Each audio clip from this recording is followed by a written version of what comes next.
Salut toutes et tous, bienvenue pour cette nouvelle vidéo sur cette chaîne Bouddhisme Zen. Vidéo qui est certainement la plus importante sur cette chaîne. Si vous ne deviez voir qu'une seule vidéo sur cette chaîne, c'est forcément celle-ci, puisque on va tenter de voir un peu ce qu'est le Sutra du cœur. Sachant que le Sutra du cœur, il porte bien son nom, c'est le cœur du bouddhisme zen, c'est le cœur du Mahayana en général. Donc voilà, c'est nous, en tout cas dans le bouddhisme zen, c'est le sutra sur lequel on s'appuie le plus, c'est le sutra que l'on chante le plus dans les cérémonies. D'ailleurs, même si, par exemple, pour certaines circonstances, certains événements, on est obligé d'écourter un peu les cérémonies, de les raccourcir au maximum, si on doit chanter qu'un seul sutra, ce sera celui-là, ce sera l'Anya Shingyo, le sutra du cœur. Et de toute façon, ce sutra est chanté tout le temps à toutes les cérémonies. C'est la base, c'est le sutra du cœur, c'est le cœur des sutras du Mahayana. Je ne sais plus comment ça s'appelle, enfin, il y a tout un ensemble de sutras dans la tradition Mahayana. Et tout cet ensemble de sutras, finalement, le cœur de cet ensemble, c'est l'Anya Shingyo, le sutra du cœur. Donc c'est vraiment la base de toute la doctrine, finalement, on peut dire, du Mahayana, du bouddhisme zen, de la pratique, de la voie du Bouddha. Donc c'était le moment ou jamais, sur cette chaîne Bouddhisme Zen, d'en parler un peu, puisque voilà, c'est le sutra le plus important dans notre pratique, parmi tous les nombreux sutras qu'il peut y avoir à la fois dans le Mahayana, mais aussi dans les premiers textes du Theravada, etc., dans le Vajrayana. On va tenter de voir un peu de quoi il en retourne. Là, on est sur la page, sur le site de l'association Zen Internationale, où il y a un endroit où, justement, ils affichent l'Anya Shingyo, et ils en donnent une traduction. Donc je vais tenter de vous la lire. Attention les yeux, parce que je suis un piètre lecteur, veuillez m'excuser par avance. Des bafouillements à venir, je ne me suis pas trop préparé, je ne le connais pas par cœur, je vais tenter de lire ça, sachant que je ne sais pas lire. Donc, le Bodhisattva de la grande compassion, attention, ça c'est un nom propre, Avalokitesvara, enfin voilà, c'est un nom sanskrit, c'est un nom propre. Donc le Bouddha de la grande compassion, par sa pratique profonde de la grande sagesse, voit que les 5 agrégats ne sont que vacuité, ku, le mot japonais pour la vacuité, ku. Et par cette compréhension, il soulage toutes les souffrances. Ô Shariputra, les formes shiki ne sont pas différentes du vide, ku, et le vide n'est pas différent des formes. Shiki lui-même est ku, ku lui-même est shiki. Il en est ainsi aussi de la sensation, de la perception, des formations mentales et de la conscience. Shariputra, toutes les existences ont l'aspect de ku. Elles sont sans naissance, ni extinction, ni pures, ni souillées. Elles n'augmentent ni ne diminuent. Donc, dans ku, il n'y a ni forme, ni sensation, ni perception, ni formation mentale, ni conscience, ni œil, ni oreille, ni nez, ni langue, ni corps, ni conscience. Il n'y a ni couleur, ni son, ni odeur, ni goût, ni toucher, ni pensée. Donc, dans ku, n'existe pas de domaine des sens. Il n'y a ni ignorance, ni cessation de l'ignorance, ni illusion, ni cessation de l'illusion. Il n'y a ni dégénérescence et mort, ni cessation de la dégénérescence et de la mort. Il n'y a ni souffrance, ni cause, ni cessation, ni sentier. Il n'y a ni sagesse, ni obtention, ni non-obtention. Pour le Bodhisattva, grâce à la grande sagesse qui conduit au-delà, l'esprit sans obstacle ne connaît pas la peur et toute illusion, tout attachement sont éloignés. Il peut parvenir à l'ultime fin, le nirvana. Tous les Bouddhas du passé, du présent et du futur pratiquent la grande sagesse et ainsi atteignent le plus parfait éveil. Donc, nous devons comprendre qu'Anya Aramita est le grand mantra brillant et lumineux, le plus élevé de tous les mantras qui est incomparable. Sa force coupe toutes les souffrances, c'est le vrai mantra. Par lui, il est possible d'atteindre l'essence de toute vérité. Allez, allez, aller ensemble, au-delà du par-delà, jusqu'à l'accomplissement total de la voie. Cette phrase, à la base, je crois que c'est aller, aller ensemble, au-delà du par-delà, sur l'autre rive. Pour le zen, on appelle ça donc la rive du satori, la rive de l'éveil, ce qui revient au même à l'accomplissement de la voie finalement. Enfin voilà, c'est difficile d'avoir des traductions extrêmement précises, je pense, d'abord du sanskrit vers le japonais et du japonais vers le français pour arriver à vraiment être textuellement ce que le Bouddha a dû dire il y a 2600 ans. Mais en tout cas, on est très proche. Il ne doit pas vraiment y avoir d'erreur, c'est juste des formulations. Donc ce sutra, extrêmement court finalement, parce que comparé à tous les autres sutras, ben voilà, vous avez vu, c'est un tout petit texte, il est extrêmement court, mais d'une puissance extrêmement condensée, d'une profondeur magistrale. C'est pas pour rien qu'on l'appelle le sutra du cœur, c'est le cœur de tous ces enseignements là finalement du Mahayana. Donc on va reprendre un petit peu pour comprendre un peu, parce que là j'ai lu comme j'ai pu, mais on va tenter de comprendre un peu ce qui se passe là-dedans, qu'est-ce que ça veut dire.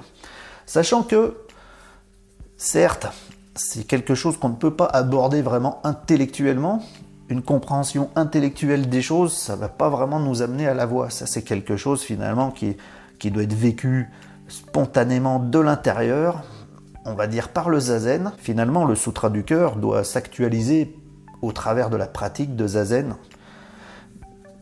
Et ça doit être intuitif parce que c'est à l'intérieur de nous, on a la nature de Bouddha, on a la nature d'éveil. Il suffit de la mettre à jour, de l'actualiser par la pratique. Et donc, il est possible à tout à chacun de réaliser ce sutra, comme il est dit à la fin, hein, aller ensemble au-delà du par-delà jusqu'à l'accomplissement total de la voie. Ça veut bien dire que ça c'est possible. Mais c'est pas possible par une compréhension intellectuelle de ce sutra, parce que vous avez vu, en fait, ce sutra tente à démontrer la relation intime entre les phénomènes de l'existence, c'est-à-dire la conscience de l'existence, au travers des perceptions et des interprétations, et cette relation de tout ceci avec la vacuité, la vacuité. Comme l'explique aussi finalement la physique quantique. Le Bouddha ici donne une espèce de descriptif en disant qu'il n'y a ni ceci, ni le non-ceci, ni cela, ni le non-cela. C'est-à-dire qu'il va toujours au-delà du par-delà des certitudes, des vérités, des concepts, des idées, des adhésions, des attachements finalement. Donc le Bouddha de la grande compassion, par sa pratique profonde de la grande sagesse, voit les 5 agrégats ne sont que vacuité, donc. Et par cette compréhension, il soulage toutes les souffrances. C'est la vocation du bodhisattva. Le bodhisattva, en réalisant la voie, par compassion, tente de soulager tous les êtres de la souffrance en leur ramenant la voie, en les sortant de leurs propres illusions, finalement. Ô Shariputra, les formes shiki, donc tous les phénomènes, ne sont pas différents du vide et le vide n'est pas différent des formes. La forme c'est le vide sont les formes. Et tout ça, on l'explique donc dans toutes les vidéos précédentes, hein, où on parle de l'interdépendance des phénomènes, on parle de l'impermanence des phénomènes. Ces deux idées, impermanence des phénomènes, interdépendance des phénomènes, je vous invite à voir les vidéos qui s'y rattachent. Quand on comprend bien ces notions, c'est là qu'on peut comprendre la vacuité des phénomènes, qui n'est pas un nihilisme. On ne dit pas que rien n'existe. D'ailleurs, dans ce sutra, le Bouddha dit toujours, il n'y a ni ceci, ni le non-ceci, ni cela, ni le non-cela. C'est-à-dire qu'il ne nie pas, il va juste au-delà du par-delà des attachements, des saisies. Il est sans saisie, sans rejet, comme on le fait pendant le zazen, ni saisie, ni rejet. Où en étais-je? Ku et le vide n'est pas différent des formes, voilà. Shiki lui-même, c'est-à-dire donc les vacuités, les formes, est vide, est Ku. Ku lui-même est Shiki, c'est-à-dire la vacuité est les phénomènes. En fait, les phénomènes sont la manifestation de la vacuité, et la vacuité, c'est la source, le cœur, l'essence des phénomènes. Et ça, donc, on peut le voir au travers de l'impermanence, de l'interdépendance, comme je vous ai dit juste avant. Je vous invite à regarder ces vidéos qui en parlent pour mieux comprendre tout ceci. Il en est ainsi aussi de la sensation, des perceptions, des formations mentales et de la conscience. On appelle les 5 agrégats, c'est-à-dire que tout ceci aussi est vacuité.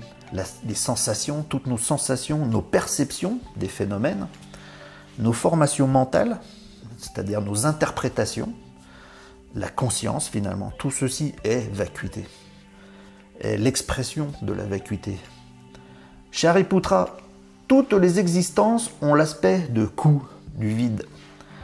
Elles sont sans naissance, ni extinction, ni pures, ni souillées. Elles n'augmentent ni ne diminuent.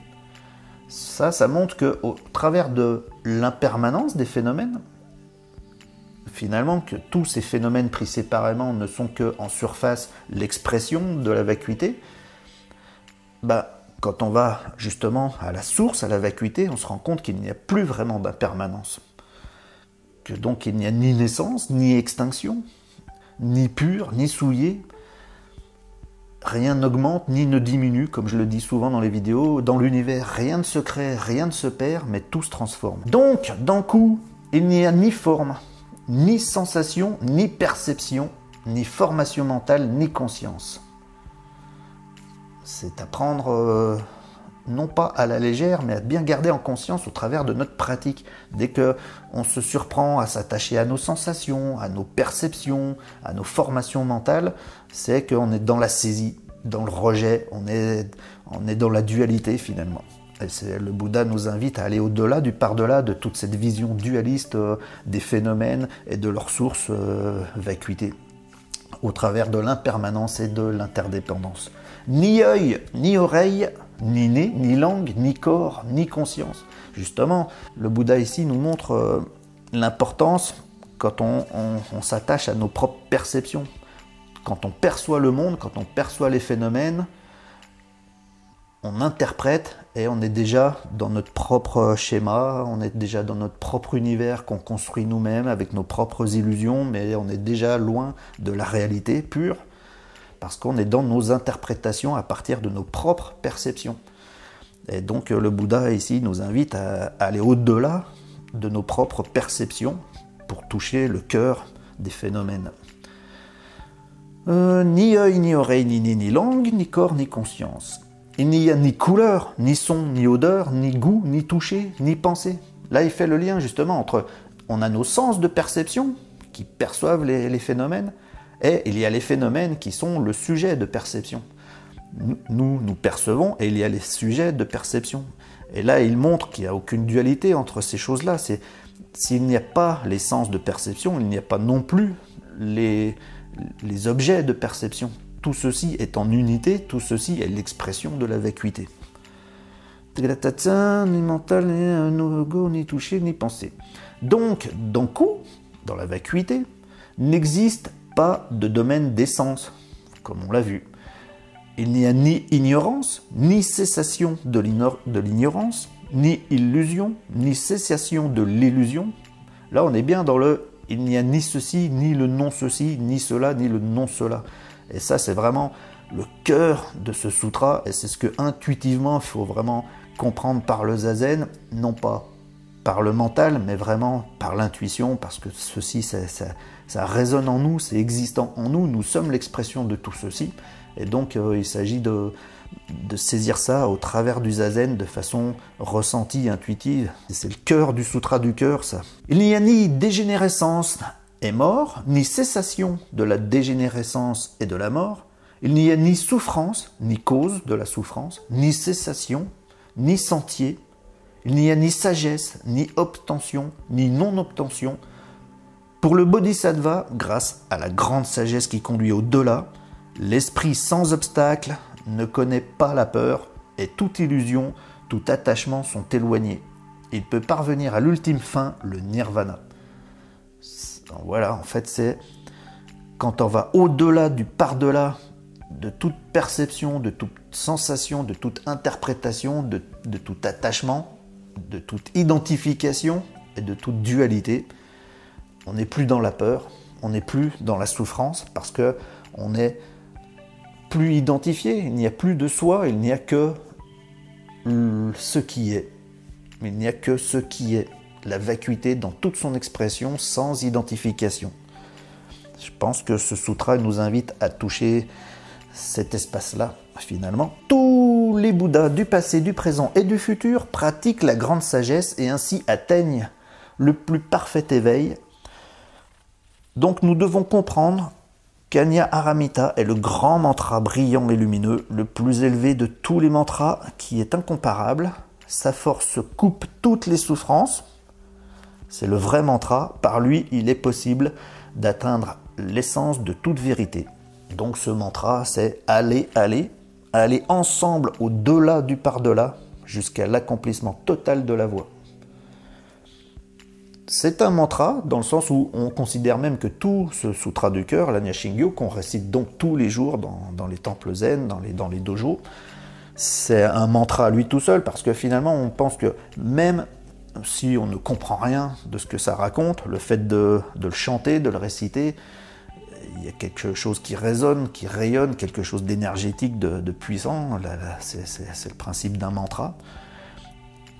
Et donc tout le sutra du cœur est un mantra en lui-même. Mais, à mon humble avis, le chanter, ça suffit pas. L'idéal, comme on nous y invite dans ce sutra, c'est de réaliser ce sutra. Comme je le disais, ça passe pas par le mental, ça peut pas être une réalisation intellectuelle, parce que ce sutra, finalement, pour résumer, il nous explique qu'il n'y a rien, que tout ce qui est, c'est l'expression de la vacuité. La vacuité s'exprime au travers de tout ce qui est, que tout ça, c'est l'unité. Ce n'est pas palpable, il n'y a aucune saisie, aucun rejet, aucune perception, aucune interprétation, et que c'est quand on arrive dans cet espace-là qu'on peut toucher le cœur du nirvana. Enfin voilà, chaud hein, le sutra du cœur. C'est le cœur du cœur, c'est d'une puissance incommensurable, mais voilà, c'est chaud à saisir dans nos petits mois, là, dans nos cogitations mentales, toutes fofolles, là. Mais voilà, c'est le cœur de la voie du Bouddha, finalement. C'est ce qui demande à être réalisé par la pratique. Parce que je rappelle que la voie du Bouddha, c'est une pratique, ce n'est jamais acquis. On ne réalise pas un jour le sutra du cœur et tout va bien, ça y est, c'est fini, tranquille, on est débarrassé. Non, non. C'est qu'on actualise constamment ce sutra au travers d'une pratique juste, l'octuple sentier. Il fallait parler de ce sutra parce que c'est le cœur, c'est certainement le plus important sur toute cette chaîne, mais c'est le plus important du bouddhisme zen en général et le plus important du bouddhisme mahayana en tout cas.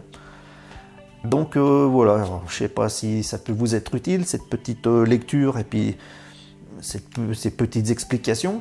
Sachant que je rappelle que moi je ne suis pas maître zen, que je peux très bien me tromper. Donc ici c'est une invitation à votre propre questionnement, à votre propre recherche. C'est à vous de réaliser les choses justement. Mais moi il se peut très bien que je me plante sur des choses, tout ça. Je ne suis pas maître zen et je ne donne pas d'enseignement. Moi je partage juste un peu d'expérience, un peu d'interrogation, enfin voilà, pour qu'on avance tous ensemble. Sur ce, je vous remercie beaucoup d'avoir suivi cet épisode. Je vous donne rendez-vous pour une prochaine vidéo sur un autre sujet, que ce soit spirituel, sur l'alimentation ou sur l'activité physique, puisque cette chaîne l'englobe le bien-être physique et spirituel en unité, corps et esprit. Donc si vous avez aimé, lâchez un petit like. Si vous pensez que ça peut être utile à quelqu'un, n'hésitez pas à partager, sans compter. Si vous avez des questions, des suggestions, c'est en bas dans les commentaires. Et puis abonnez-vous à la chaîne si vous souhaitez être notifié des prochaines publications, si vous découvrez cette chaîne par cette vidéo et que vous voulez en savoir plus. Merci beaucoup, à ciao, bye.